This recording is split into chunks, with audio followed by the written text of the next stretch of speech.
Hello everyone, welcome to my YouTube channel. In this video I'm going to show you how you can fix pEmitter. There's no option to connect to merge a node. So here I want to connect this merge node to pEmitter, but there's no option. You can't do it.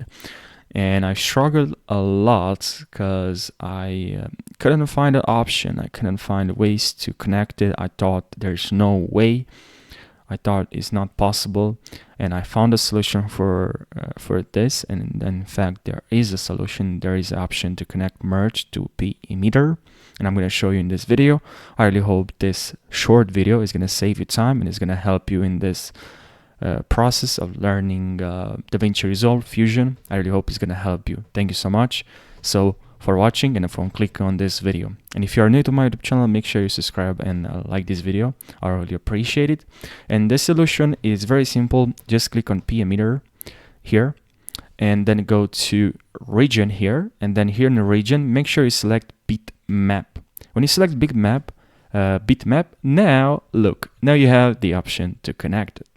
Now you have if you have hover over it, now you see region bitmap. Now if you grab this output, connect it to this input, now you connected the merge to pEmitter. I really hope you found this helpful. Thank you so much for watching, and take care. And also, if you have any questions, Davinci Resolve questions, Fusion questions, make sure you leave your questions down below. I'll really appreciate it, and I'll create a video for you if I know the solution. So yeah, thank you and take care.